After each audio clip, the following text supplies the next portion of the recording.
Le secret le plus étrange par Earl Nightingale. Savez-vous ce qu'il adviendra de 100 personnes qui débutent au même niveau à l'âge de 25 ans et qui croient tous qu'elles auront du succès dans la vie? À l'âge de 65 ans, seulement 5 sur 100 atteindront le succès. Pourquoi tant de gens échouent-ils? Qu'est-il arrivé à l'étincelle qui était là quand ils avaient 25 ans? Qu'est-il advenu de leurs rêves, leurs espoirs, leurs projets? Pourquoi y a-t-il un si grand fossé entre ce que ces gens avaient l'intention de faire et ce qu'ils ont réellement accompli? C'est le secret le plus étrange. Il y a quelques années, un journaliste a posé une question au docteur lauréat du prix Nobel Albert Schweitzer. Docteur, qu'est-ce qui ne va pas avec les hommes d'aujourd'hui? Le grand docteur est resté silencieux un moment, puis il a dit « Les hommes ne pensent pas, tout simplement. » C'est à propos de cela que je veux parler avec vous. Nous vivons aujourd'hui dans un âge d'or. C'est une époque que l'humanité attendait avec impatience, rêvait et travaillait pour depuis des milliers d'années. Nous vivons à l'époque la plus riche qui ait jamais existé sur la surface de la Terre. Une terre d'abondantes opportunités pour tous. Cependant, si vous prenez 100 personnes qui débutent à partir de 25 ans, avez-vous une idée de ce qui arrivera à ces hommes et ces femmes à l'âge de 65 ans? Ces 100 personnes croient qu'elles vont réussir. Ils sont impatients vers la vie, et il y a un certain éclair de lumière dans leurs yeux. Et la vie apparaît comme une jolie aventure intéressante pour eux. Mais à l'âge de 65 ans, un seul sera riche. 4 seront financièrement indépendants. 5 travailleront encore et 54 seront fauchés et dépendront des autres pour les nécessités de la vie. Seulement 5 sur 100 atteindront le sommet. Pourquoi tant de gens échouent-ils? Qu'est-il arrivé à l'étincelle qui brillait dans leurs yeux quand ils avaient 25 ans? Qu'est-il advenu des rêves, des espoirs, des plans? Et pourquoi y a-t-il une si grande différence entre ce que ces gens avaient l'intention de faire et ce qu'ils ont réellement accompli? Tout d'abord, nous devons définir le succès. Et voici la meilleure définition que j'ai pu trouver. Le succès est la réalisation progressive d'un idéal de valeur. Le succès est un enseignant qui est en train d'enseigner parce que c'est ce qu'il ou elle veut faire. Le succès est un entrepreneur qui démarre sa propre entreprise parce que c'était son rêve et c'est ce qu'il voulait faire.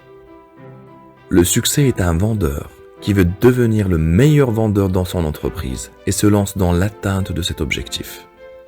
Le succès est toute personne qui réalise un idéal de valeur prédéterminé car c'est ce qu'il ou elle a décidé de faire délibérément. Mais seulement une personne sur 20 le fait. Le reste sont tous des échecs.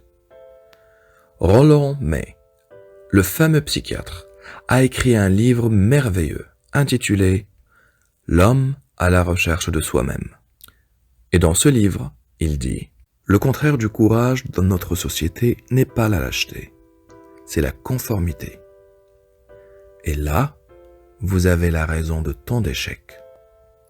Conformité, ou personnes agissant comme tout le monde, sans savoir pourquoi ni où ils vont. Nous apprenons à lire à l'âge de 7 ans. Nous apprenons à gagner notre vie à l'âge de 30 ans. Souvent, à ce moment-là, nous ne sommes pas seulement en train de gagner notre vie, nous subvenons aussi aux besoins d'une famille. Et pourtant, au moment où nous avons 65 ans, nous n'avons pas appris à devenir financièrement indépendants dans l'ère la plus riche qui ait jamais été connue dans l'histoire de l'humanité. Pourquoi? Parce que nous nous conformons. Et la plupart d'entre nous agissent comme les 95% des personnes qui ne réussissent jamais. Vous êtes-vous déjà demandé pourquoi tant de gens travaillent si dur et honnêtement sans jamais rien réaliser de particulier? Et pourquoi les autres ne semblent pas travailler dur mais semblent tout obtenir? Ils semblent avoir la touche magique. Vous avez entendu des gens dire « Tout ce qu'ils touchent se transforme en or ». Avez-vous déjà remarqué qu'une personne qui a commencé à réussir a tendance à continuer de réussir? Et d'autre part, avez-vous remarqué comment quelqu'un qui échoue a tendance à continuer d'échouer? La différence, ce sont les objectifs. Les gens qui ont des objectifs réussissent parce qu'ils savent où ils vont. C'est aussi simple que cela. Ceux qui échouent, en revanche, croient que leur vie est façonnée par les circonstances, par des choses qui leur arrivent, par des forces extérieures. Pensez à un bateau avec un plan de navigation complet, bien tracé et planifié. Le capitaine et l'équipage savent exactement où le navire va et combien de temps cela prendra parce qu'il y a un objectif défini. Et 9,9 fois sur 10, il arrivera. Maintenant prenons un autre navire, tout comme le premier, qui n'a pas d'équipage ni de capitaine à bord. Mais nous donnons aucune destination à ce navire. Sans but et sans destination. Nous allons juste démarrer le moteur et le laisser aller. Je pense que vous conviendrez avec moi que s'il sort du port, il coulera ou se retrouvera sur une plage déserte et à l'abandon.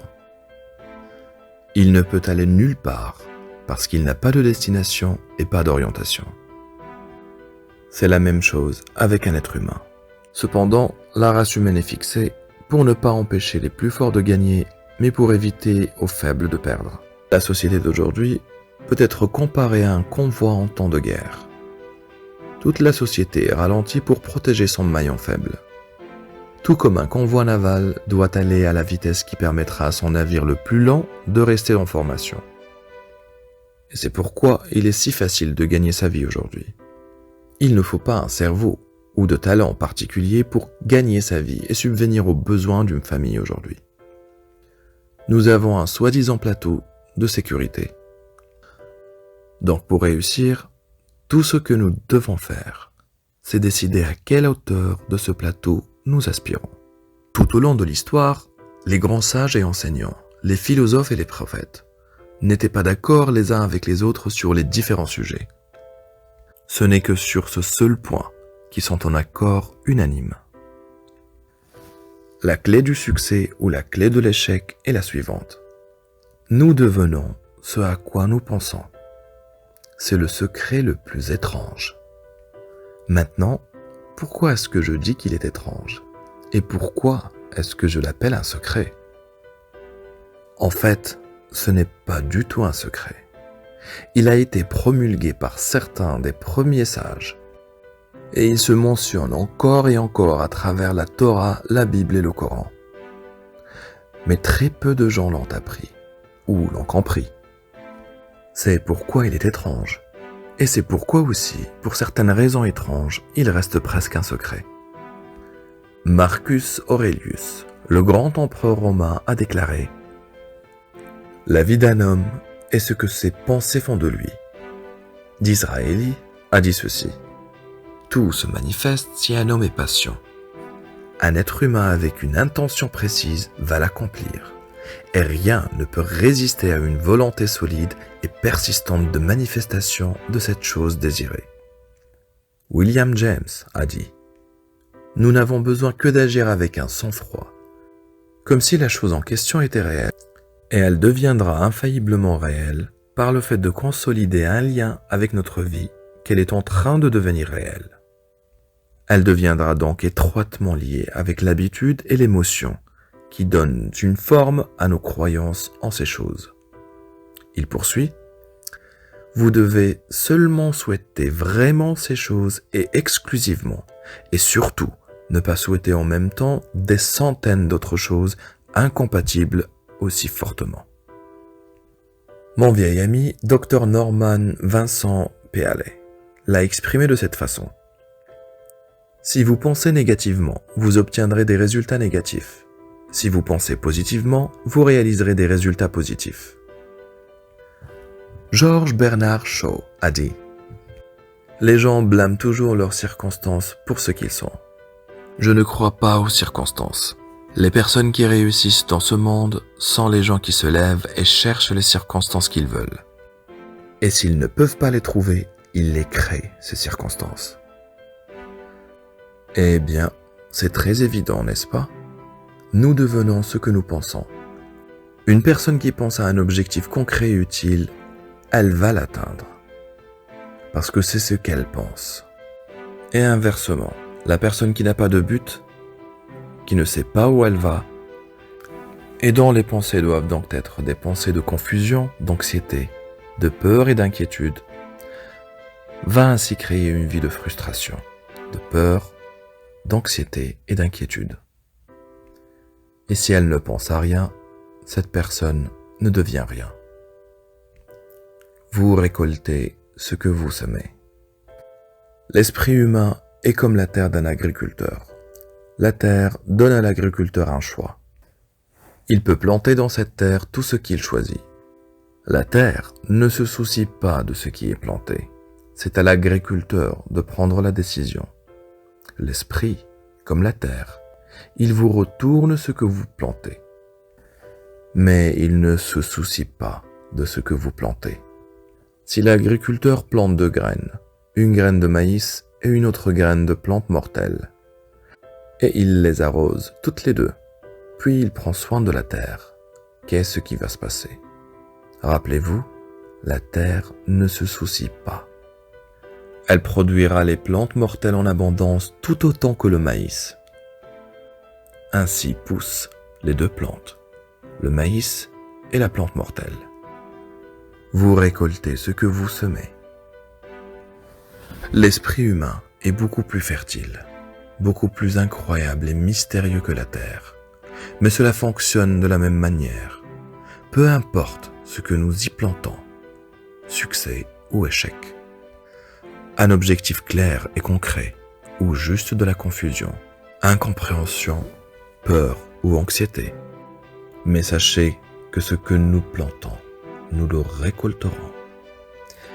Le problème, c'est que notre esprit vient comme un équipement standard à la naissance, et aux choses qui nous sont données pour rien, nous accordons peu de valeur. Les choses pour lesquelles nous payons de l'argent, nous les apprécions. Le paradoxe est que c'est exactement l'inverse qui est vrai. Tout ce qui vaut vraiment la peine dans la vie nous est venu gratuitement. Nos esprits, nos âmes, nos corps, nos espoirs, nos rêves, nos ambitions, notre intelligence, notre amour de la famille, des enfants et des amis. Tous ces biens inestimables sont gratuits. Mais les choses qui nous coûtent de l'argent sont effectivement très bon marché et peuvent être remplacées à tout moment. Un bonhomme peut être complètement en faillite et faire une autre fortune. Il peut faire et refaire cette fortune plusieurs fois. Même si notre maison brûle, nous pouvons la reconstruire. Mais les choses que nous obtenons pour rien, nous ne pourrons jamais les remplacer. Notre esprit peut faire n'importe quel type de travail que nous lui assignons. Mais généralement parlant, nous l'utilisons que pour du travail médiocre au lieu de l'utiliser pour les grandes choses. Alors décidez maintenant, qu'est-ce que vous voulez? Plantez votre objectif dans votre esprit. C'est la décision la plus importante que vous puissiez faire dans toute votre vie. Voulez-vous être excellent dans un travail en particulier? Voulez-vous gravir les échelons dans votre entreprise, dans votre communauté? Voulez-vous devenir riche? Tout ce que vous devez faire est de planter les semences de tout ça dans votre esprit. Prendre soin de ces semences, travailler de façon constante vers votre objectif, et il deviendra une réalité. Non seulement il le deviendra, mais il n'y a aucun moyen qu'il ne le soit pas. Vous voyez, c'est une loi. Et comme la loi d'Isaac Newton, la loi de la gravité, si vous montez au sommet d'un bâtiment et sautez, vous allez toujours tomber vers le bas. Vous n'allez jamais remonter vers le haut. Et c'est la même chose avec toutes les autres lois de la nature. Elles fonctionnent toujours et tout le temps. Elles sont inflexibles. Pensez à votre objectif, dans une atmosphère détendue, d'une façon positive. Imaginez-vous dans votre esprit comme si vous aviez déjà atteint cet objectif. Voyez-vous en train de faire les choses que vous allez faire lorsque vous allez atteindre votre objectif. Chacun de nous est la somme de ses propres pensées. Nous sommes là, où nous sommes, parce que c'est exactement là où nous voulons vraiment être, où sentons que nous méritons d'être. Et ça reste toujours vrai, que nous l'admettions ou pas. Chacun de nous doit vivre dans l'avenir, dans le fruit de ses pensées. Parce que ce que vous pensez d'aujourd'hui et de demain va façonner votre vie et déterminer votre avenir le mois prochain et l'année prochaine. Vous êtes guidé par votre esprit. Je me souviens d'une fois que je roulais avec ma voiture dans l'est de l'Arizona. Et j'ai vu un de ces engins de terrassement géants roulant au long de la route avec ce qui semblait être 30 tonnes de saleté à bord. Une formidable machine incroyable. Et il y avait un petit homme, perché sur le haut avec une roue dans ses mains. C'était le conducteur de cet engin. J'ai été frappé par la similarité de cette machine à l'esprit humain. Supposez que vous êtes assis au volant de contrôle d'une telle vaste source d'énergie. Allez-vous vous asseoir et croiser les bras et la laisser rouler dans un fossé ? Ou bien allez-vous garder les deux mains fermement sur le volant et contrôler et diriger ce pouvoir à un but précis et déterminé? C'est à vous de décider. Vous êtes dans le siège du conducteur. Vous voyez, la loi même qui nous donne le succès est une arme à double tranchant. Nous devons contrôler notre pensée. La même règle qui peut conduire les individus à une vie de succès, de richesse, de bonheur, et toutes les choses dont ils ont toujours rêvé, est cette même règle qui peut les conduire dans le caniveau. Tout est dans la façon dont ils l'utilisent, pour le meilleur ou pour le pire. C'est ça, le secret le plus étrange. Alors faites ce que les experts depuis l'aube des temps nous ont dit de faire. Payez le prix en devenant la personne que vous voulez devenir. Ce n'est pas aussi difficile que de mener une vie en vain, sans raison. Le moment où vous décidez de choisir un objectif et travailler pour l'atteindre est le moment où vous êtes immédiatement devenu une personne en succès. Vous êtes alors dans ce groupe de rares gens qui savent où ils vont. Sur chaque centaine de personnes, vous appartiendrez au top 5. Ne vous préoccupez pas trop de la façon à laquelle vous allez atteindre votre objectif et laissez complètement cela à une puissance plus grande que vous-même. Tout ce que vous avez à faire est de savoir où vous voulez aller. Les réponses vous viendront spontanément et au bon moment. Commencez dès aujourd'hui. Vous n'avez rien à perdre, mais vous avez toute votre vie à gagner. Pendant les 30 prochains jours, suivez chacune de ces étapes, tous les jours, jusqu'à ce que vous ayez atteint votre objectif. Étape 1. Écrivez sur une carte ce que vous voulez, plus que toute autre chose. C'est peut-être plus d'argent. Peut-être aimeriez-vous doubler votre revenu ou gagner une somme d'argent spécifique. C'est peut-être une belle maison. C'est peut-être le succès dans votre travail. Il peut s'agir d'une position particulière dans la vie. Ça pourrait être une famille plus harmonieuse. Notez sur votre carte spécifiquement ce que vous voulez. Assurez-vous qu'il s'agit d'un objectif unique et clairement défini. Vous n'avez pas besoin de le montrer à qui que ce soit. Et emportez-le avec vous afin que vous puissiez le regarder plusieurs fois par jour. Pensez-y dans un cadre joyeux, détendu, de manière positive chaque matin quand vous vous levez immédiatement. Vous avez quelque chose sur laquelle travailler et quelque chose pour sortir du lit, quelque chose pour vivre. Regardez-le chaque fois que vous en ayez l'occasion, pendant la journée et juste avant d'aller se coucher le soir.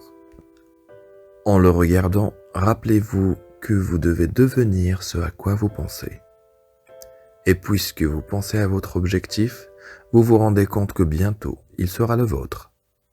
En fait, c'est vraiment le vôtre au moment où vous l'écrivez et commencez à y penser. Étape 2. Arrêtez de penser à ce que vous craignez. Chaque fois qu'une pensée craintive ou négative vous vient à l'esprit, remplacez-la immédiatement par une image mentale de votre objectif positif et valable. Il viendra un moment où vous aurez envie d'abandonner. Il est plus facile pour un être humain de penser négativement que positivement. C'est pourquoi seulement 5% réussissent. Vous devez commencer maintenant à vous placer dans ce groupe. Vous devez commencer dès maintenant à vous mettre dans ce groupe. Agissez comme s'il était impossible d'échouer. Comme l'a dit Dorothée Brandt, peu importe ce qu'est votre objectif. Si vous gardez votre objectif devant vous tous les jours, vous allez être étonné, émerveillé devant cette nouvelle vie que vous avez trouvée. Étape 3. Votre succès sera toujours mesuré par la qualité et la quantité de services que vous allez rendre aux autres. La plupart des gens vous diront qu'ils veulent faire de l'argent sans la compréhension de cette loi. C'est le genre de personnes qui cherchent à avoir des choses dans la vie sans payer le prix. Ils cherchent toujours ce qui est gratuit. Et c'est le genre de personnes qui échouent en général dans la vie. Le succès, ce n'est pas le résultat de faire de l'argent. Gagner de l'argent est le résultat de la réussite. Et le succès est directement proportionnel à notre service et à la valeur ajoutée qu'on offre aux autres. La plupart des gens ont cette loi à l'envers. C'est comme l'homme qui se tient devant la cheminée et lui dit « Donnez-moi de la chaleur et ensuite j'ajouterai du bois ». Combien d'hommes et de femmes connaissez-vous ou supposez-vous qu'il y en a aujourd'hui et qui adoptent la même attitude envers la vie? Il y en a des millions. Nous devons d'abord mettre du carburant avant que nous puissions nous attendre à la chaleur. De même, nous devons d'abord être des créateurs de valeur ajoutée avant de s'attendre à se faire de l'argent. Ne vous préoccupez pas de l'argent. Soyez une personne qui rend service, qui construit, travaille, rêve et crée une valeur ajoutée pour les autres. Agissez ainsi et vous allez découvrir qu'il n'y a aucune limite à la prospérité et l'abondance que vous allez attirer vers vous. Ne commencez pas votre test avant d'avoir pris la décision ferme de vous y tenir. Si vous échouez au cours de vos 30 premiers jours, et par là je veux dire, vous vous retrouvez soudainement submergé par les pensées négatives. Il suffit de recommencer à partir de ce point et de passer 30 jours de plus. Peu importe, votre nouvelle habitude se formera jusqu'à ce que vous fassiez partie intégrante de cette merveilleuse minorité à qui pratiquement rien n'est impossible. Surtout, ne vous inquiétez pas. L'inquiétude mène à la peur. Et la peur est paralysante. La seule chose qui pourra vous inquiéter pendant votre test sera d'essayer de tout faire par vous-même. Et sachez que tout ce que vous avez à faire est de tenir votre objectif bien en vue. Tout le reste va prendre soin de soi-même. Faites ce test de 30 jours, puis répétez-le, et répétez-le à nouveau. Chaque fois, il deviendra une partie de vous, jusqu'à ce que vous vous demandiez comment vous avez pu vivre autrement tout ce temps. Engagez-vous sur cette nouvelle voie et les vannes de l'abondance s'ouvriront et déverseront sur vous plus de richesses que vous n'auriez jamais pu en rêver. L'argent, oui, beaucoup. Mais ce qui est plus important, vous aurez la paix. Vous ferez partie de cette merveilleuse minorité qui mène une vie calme, joyeuse et réussie. Commencez dès aujourd'hui. Vous n'avez rien à perdre, mais vous avez une vie à gagner.